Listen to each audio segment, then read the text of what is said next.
ঠাকুরগাঁওয়ে king চাকাপাত আমের bumper ফলন হয়েছে। ফলটির চাহিদাও রয়েছে প্রচুর। জেলার আম বাগানের বেচাকেনার খবর জানবো। এই মুহূর্তে সরাসরি যুক্ত হচ্ছেন সহকর্মী জিয়াউর রহমান বকুল।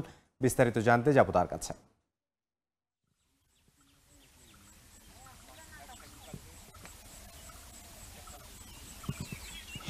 আমরা যেই বাগানটিতে এসেছি এটি হচ্ছে ঠাকুরগাঁও সদর উপজেলার কৃষ্টপুর এলাকা, অর্থাৎ কৃষ্টপুর গ্রাম বলে।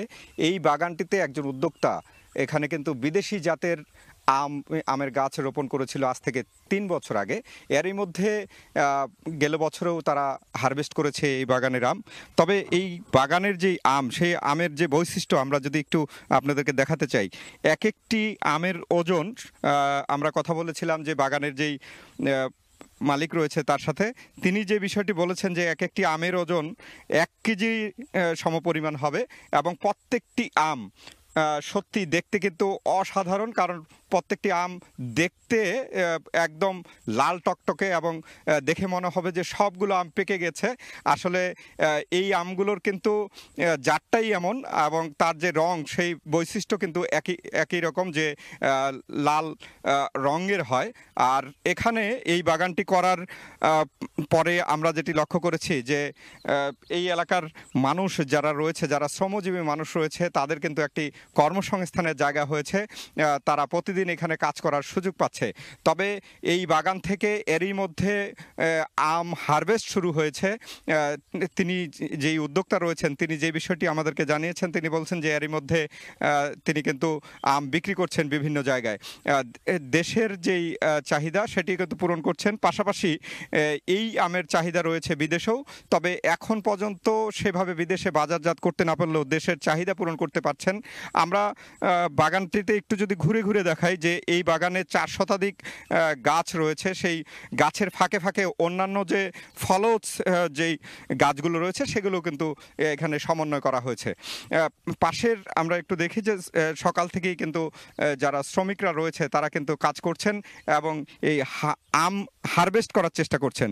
আমরা একটু কথা বলবো যে এখানকার যিনি দেখভাল করেন, অর্থাৎ বাগানের যেই উদ্যোক্তা, সেই উদ্যোক্তার পক্ষ থেকে যিনি দেখভাল করেন তার সাথে একটু কথা বলবো যে আসলে এই আম কিভাবে হারভেস্ট করা হচ্ছে এবং কত ধরনের আম রয়েছে। আপনার সাথে একটু কথা বলতে চাই যে এই বাগানটিতে আমরা যতদূর জানি যে 4 শতাধিক আম গাছ রয়েছে এবং ব্যাপক ফলন এসেছে। এটি আসলে কিভাবে সম্ভব? আপনি তো সবসময় দেখভাল করেন, সেই জায়গা থেকে যদি একটু বলেন। যে এটা আসলে আমাদের horticulture centre DD Shah Mohammad Sakhawat Hossain Prince sir, উনি প্রথমে একটা গাছে এই জাতের একটা গাছ নিয়ে আসেন। তো ওই একটা গাছের আম খেয়ে যে উনি স্বাদ এবং রং দেখছে, সেই টেস্ট দেখে উনি আবার এই 419টা গাছের এই বাগানটা তৈরি করেন।